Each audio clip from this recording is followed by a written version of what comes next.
Dear viewers, শিখে নাও daily uses কিছু ছোট সেন্টেন্স। আমি খুব খুশি, আই এম ভেরি হ্যাপি। এখানে আই এম যার অর্থ আমি হই, ভেরি অর্থ খুব, হ্যাপি অর্থ খুশি। তাহলে হয়ে গেল আমি খুব খুশি, আই এম ভেরি হ্যাপি। আমি কিছু বলতে চাই, I want to say something. এখানে আই ওয়ান্ট আমি চাই, টু সে বলতে, সামথিং কিছু। তাহলে আমরা বলতে পারি আমি কিছু বলতে চাই, I want to say something. আর যদি বলো আমি কিছু খেতে চাই, তাহলে এর জন্য বলবে I want to eat something. এখানে আই ওয়ান্ট আমি চাই, টু ইট খেতে, সামথিং কিছু। তাহলে আমরা বলতে পারি আমি কিছু খেতে চাই, I want to eat something. আমি তোমার মতো হতে চাই, I want to be like you. এই সেন্টেন্সটিতে আমি চাই, আই ওয়ান্ট টু বি হতে, লাইক ইউ তোমার মতো। এখন যদি সেন্টেন্সটিকে সাজিয়ে লিখি তাহলে হবে আমি তোমার মতো হতে চাই, I want to be like you. আমি তোমার সাথে যেতে চাই, I want to go with you.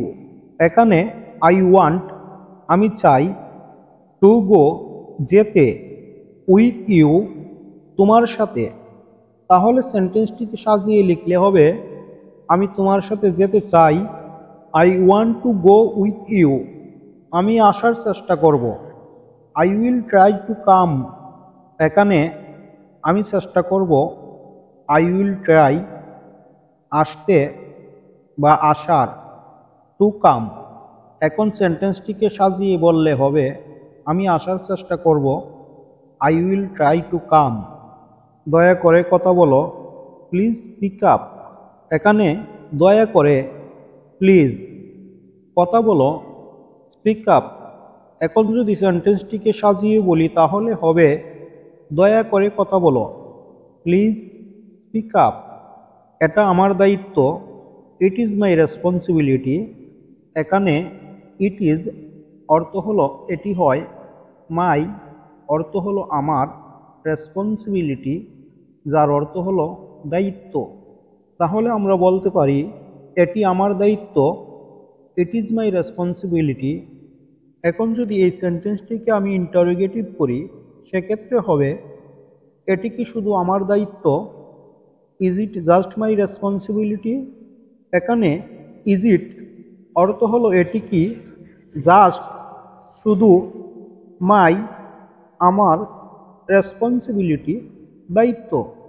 তাহলে আমরা বলতে পারি এটি কি শুধু আমার দায়িত্ব, is it just my responsibility. Viewers, এ ধরনের অক্সিলারি ভার্বযুক্ত সেন্টেন্সকে যদি তোমরা ইন্টারোগেটিভ করতে চাও সেক্ষেত্রে অক্সিলারি ভার্বটিকে সেন্টেন্সের শুরুতে বসাতে হবে। আমি চা খাচ্ছি, আই এম হ্যাভিং টি। এই সেন্টেন্সটিতে আমি খাচ্ছি এর জন্য হবে আই এম হ্যাভিং, আর চা অর্থ হলো টি। তাহলে আমি চা খাচ্ছি এর জন্য আমরা বলতে পারি আই এম হ্যাভিং টি। আমি চা খাচ্ছি এই সেন্টেন্সটি যেহেতু প্রেজেন্ট কন্টিনিউয়াস টেন্স সেজন্য প্রথমেই সাবজেক্ট আই বসেছে, তারপর প্রেজেন্ট কন্টিনিউয়াস টেন্সের স্ট্রাকচার অনুসারে অক্সিলারি ভার্ব হিসাবে আই এর সাথে এম বসেছে, তারপর এখানে ভার্ব হ্যাভ যার অর্থ খাওয়া, হ্যাভের সাথে আইএনজি যুক্ত হয়েছে, তারপর আদার ওয়ার্ড টি বসেছে। তুমি কি তাকে জানিয়েছিলে, ডিড ইউ ইনফর্ম হিম। এখানে ইনফর্ম যার অর্থ জানানো, ডিড ইউ ইনফর্ম তুমি কি জানিয়েছিলে, হিম যার অর্থ তাকে। তাহলে তুমি কি তাকে জানিয়েছিলে এর জন্য হবে ডিড ইউ ইনফর্ম হিম। তুমি কি তাকে দেখেছিলে, ডিড ইউ সি হিম। এই সেন্টেন্সটিতে ডিড ইউ সি যার অর্থ তুমি কি দেখেছিলে, হিম যার অর্থ তাকে। সেন্টেন্সটিকে সাজিয়ে লিখলে হয় ডিড ইউ সি হিম, তুমি কি তাকে দেখেছিলে। তুমি কি আমাকে বলেছিলে, ডিড ইউ টেল মি। এখানে টেল অর্থ বলা, মি অর্থ আমাকে। তুমি কি আমাকে বলেছিলে, did you tell me. Viewers, আজ এ পর্যন্তই।